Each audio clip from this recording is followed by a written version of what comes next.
So yeah. Um, so I made a U-turn and a car was coming out of the neighborhood. So he ended up turning in the same lane that I was about to, make a U-turn in.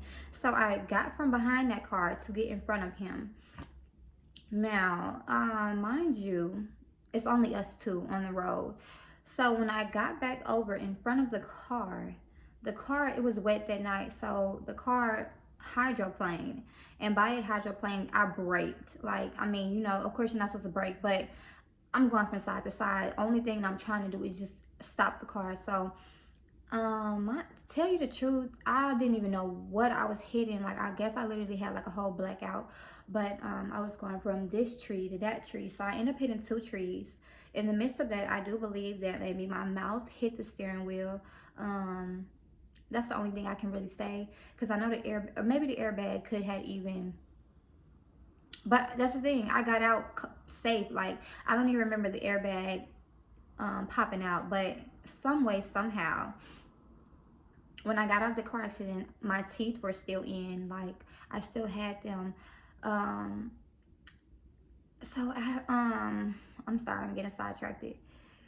So right when I came to a stop, I still had my phone in my hand. Like, I was using the GPS to go to Whataburger. I never let the phone out of my hand. I was holding on to it the whole time. And next thing you know, I just hear this man say, "Are you alive? Can you hear me?" He's beating on the window. Like, is there a way that you can get out? He's asking me questions. I'm like, I don't know. I don't know. I just remember myself steady saying, I don't know. And so I end up getting out the car. Now, if I can put pictures of the car accident on the video, then I will. If not, then just know that it was like really, really bad. Like I said, I hit two trees. So when I hit the first tree, it just kind of knocked me, and then I kept going and I rammed into another tree. And so after I get out the car, I FaceTime my ex mother-in-law. I mean, no, I call her and I'm like, I just got into a bad wreck. Like, I just need you. I need you to come get me. I'm going to the hospital. I mean, I just need you to come to meet me at the hospital, whatever, like that. I never seen the car. I don't even know where the car went. I don't even think I looked for the car because I did not see how bad it was at all. So once I get into the ambulance, they started asking me questions. And then when I called my mom, that was my first time seeing my mouth. Um, and I'm like, my teeth are gone. My teeth are gone. Like, look at my teeth. Like, that's all I was worried about. Of course, because coming from, if you know me, pretty smile, pretty teeth, pretty, I never had any braces. So, my teeth were curved in, like all of them. It was 9 at the front and 1 at the bottom. So that's a total of 10 teeth missing.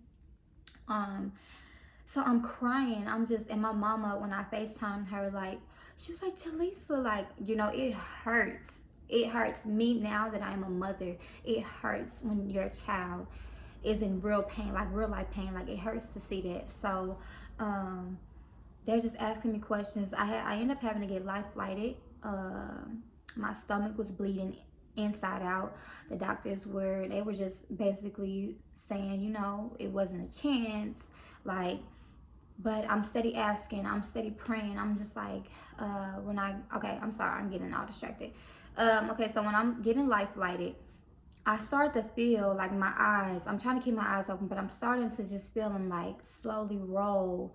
And I'm just like, okay, I need to stay up. Like, I have to keep myself up. I'm trying to look at the man, and he was asking me questions like, do I have low blood pressure and stuff like that. And I'm just like, I don't know. You know what I'm saying? Like, baby, look, I can't even keep this. I don't know. So I get to the surgery room, and I'm real cold. Mind you, I have to pee, and I cannot pee. Like, my bladder was fractured. I could not pee, so they had to like stick tubes up me. So when I get to the surgery room, I can literally see. It just reminds me like a TV show when you see somebody and they're just getting walked, and all the lights, they looking up at all the hospitalized. That was me. Like, I'm walking in, and it's a room full of surgeons everywhere, and everybody's like, okay, let me get this, let me get that, and I'm just like, please, like, if I'm about to die, like, let me call my daughter, please. Like, if you know that I'm not about to make it out this surgery, let me call my daughter and let me tell her that I love her. Like, it was so emotional for me because at that point I felt like I was about to die. Like, I felt like I was about to die. In the midst of that, I ended up waking up by the grace of God. I end up waking up. I get to the room and they end up telling me that I got tested positive for COVID-19. Now, mind you, I wasn't having no symptoms, and at that point, I was really feeling like they were just trying to keep as least people out of the hospital as they could, because y'all tested me while I was in surgery, so I never even really seen the full results, you know what I'm saying, of me having COVID. But it hurted me, man. It hurted. And then when the nurse came and she came to give me the phone, she was like, your mom wanted me to call you. I didn't have my phone. I didn't have nothing. I guess somebody had ended up taking it to the other hospital. So she was like, your mom wanted to call you. So I called my mom. I'm like, Mama, where are you? Da, da, da. And she was like, oh, I'm in Houston. And like that just right there, I cried so hard because at this point, my mama flew from the time I was in surgery. Like, she had already made it to Houston. She stayed in Florida. She already made it to Houston by the time I got out of surgery, which meant so much to me. And it broke my heart that I could not have my mama in that room with me to go through this shit, because I'm going through it by myself. Like, I literally have nothing, no phone. Like, I'm just in there by myself. So before I go over to the next topic, now that I have grown and I healed from it, it's really the question I'm like, well, God, what was that? What was the purpose of that U-turn? Like, what was the purpose?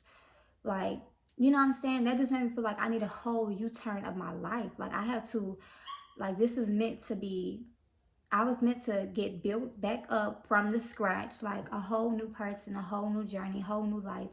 And it's really because, you know how they say, warning before destructions.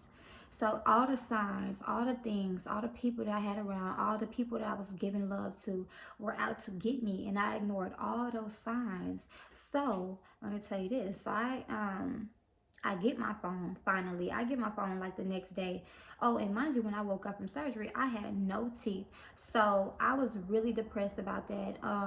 By me having no teeth, they put me on a liquid diet. I already went into the hospital maybe like 125. When they put me on that liquid diet, I ended up leaving the hospital at like 99 pounds because I couldn't eat. Like, I wasn't eating nothing. I was eating fucking tomato soup all day. Like, the shit was just horrible. So when I got home from the hospital, or on the way home from the hospital, I was texting my friend. We was texting all day. She was actually sending me paragraphs like, bitch, you know, you're gonna get through this and this and that, whatever, whatever. And so when I get out of the hospital, I texted her and I'm just like, have you seen the car? And stuff like that. And she was like, yeah, like, she was being dry with me. I'm like, what's going on, whatever, like that. I was just real confused. So I had to heal at my ex's mother house because of course I had my daughter and that's her grandparents. So I figured, where else better to heal since I need help with my child? It's better to heal while I'm in the environment with her people. So I end up getting my bed from my apartment. I moved it over to her house, and you know, I'm just making it happen. When I get there, it's a lot of chaos going on. Like, long story short, while I was in surgery, supposedly, my ex and my friend, they was clashing the whole time. We were friends. Like, you know, he like, oh, she let you go out do whole shit. Da da da. They did not like each other. So I guess in the midst of me in surgery, they had their apologies. Like, they were talking about their problems, whatever the case may be. And I'm like, wait, you know, like, y'all having conversations. Why? First of all, let's talk about how I'm damn near about to die. And this is not the moment for y'all to be having all these lovey-dovey conversations. And it was like everybody in that hospital room that was supposed to be there for me, where everybody was there against me. Everybody was there just to be nosy, basically. It was no real love. It was everywhere. So, okay, I'm at the house and my ex walks in And he's just smiling. Mind you, he had moved, so it's good. He wasn't staying with his mama. Um, and so he was like, yeah, I'm good. You know, like he flossing. And to see that he is enjoying this hurt, to see that he is enjoying this betrayal, he's getting everybody against me. Like I guess he ended up telling her something false, maybe that I talked about her or some little dumb shit. But she ended up believing it because that nigga's a manipulator. So she ended up believing it and she turned on me. But I feel like in this moment, for one, if that was me, I would be like, first of all, we're not about to do this right now. At this moment, Jaleesa needs us the most. This is not the moment that